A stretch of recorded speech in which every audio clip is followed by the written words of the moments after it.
हम लोग घर के ऊपर किस तरह पढ़ें, थोड़ा उसके बारे में रोशनी डालें। देखें, तरावी पढ़ना है तो इससे पहले तरावी की हकीकत को आपको जानना होगा। तरावी बिलाशुबह सुन्नत मुअक्कदा है और ये रसूलुल्लाह सल्लल्लाहु अलैहि वसल्लम की बड़ी अजीमुश्शान सुन्नत है कि आप रमज़ान के महीने में चाँद निकलता था जब रमज़ान का, तब से लेकर शव्वाल का चाँद निकलने तक आप इशा की नमाज के बाद तरावी अदा करते थे। लेकिन जमात से तरावी दौर नबवी अलैहिस्सलाम में नहीं होती थी। उसके बाद सिद्दीक़ अकबर का ज़माना आया खिलाफत का, उनके ज़माने में भी तरावी जमात के साथ नहीं होती थी। हज़रत फ़ारूक़ आज़म का जब ज़माना आया तो एक अरसे तक उनके ज़माने में भी तरावी की नमाज जमात से नहीं होती थी।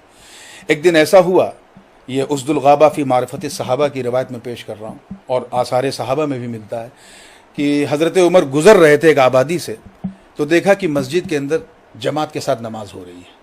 आपने देखा कि इतनी ताख़ीर से इशा हो रही है, इशा का वक्त तो लोग पहले पढ़ लेते हैं। तो जब मुसल्ले से लोग फारिग हुए तो हज़रत उमर ने पूछा कि भाई कौन सी नमाज़ पढ़ रहे थे, क्या था? कहा हुज़ूर हम लोग तरावी जमात से पढ़ रहे थे।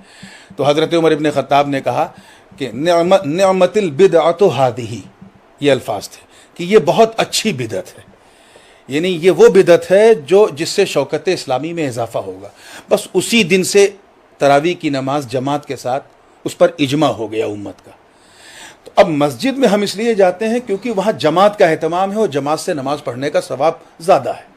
लेकिन लॉकडाउन की सूरत में जहाँ हम मुक़य्यद हैं, महसूर हैं, मजबूर हैं, वहाँ हम घर में तरावी पढ़ें। और ये याद रखिए, तरावी मर्दों पर भी है सुन्नत, औरतों पर भी है। मस्जिद की वजह से होता क्या था, मर्द तो पढ़ते थे, औरतें नहीं पढ़ती थी। अब मुझे उम्मीद है कि इस लॉकडाउन की सूरत में इंशाअल्लाह मर्द औरत दोनों पढ़ेंगे। घर के ऊपर मतलब ये सवाल है मेरा कि घर के हाँ, घर के अंदर बिल्कुल पढ़ सकते हैं। आदमी हाँ हाँ, हाफिज़ कुरान तो है नहीं कि किस तरीके से मतलब वो अपनी उसका तरीका ये है कि अगर उसे 2 सूरत याद है, सिर्फ 2 सूरत याद है, तो वो तरावी की 20 रकत पढ़ सकता है। हर रकत में उन्हीं 2 सूरत को पढ़े, इससे बहस नहीं। कुरान पाक में साफ है, फ़क़रऊ मा तयस्सर मिनल कुरान, नमाज में वो पढ़ो जो तुम पढ़ सकते हो। यहाँ तक कि हुजूर ने फरमाया कि अगर किसी को एक ही सूरत याद है तो दूसरी रकत में उस सूरत को दोहरा भी सकता है। जैसे किसी को सिर्फ कुल वल्लाह ही याद है तो कर सकता है। जिस तरह हम मस्जिद में जमात कर सकते हैं, हम अगर हमारे घर में कोई हाफिज़ है और 2-3 कम से कम 2 मर्द अगर हैं और नमाज पढ़ा सकते हैं, तो घर में भी हम तरावी की जमात कर सकते हैं।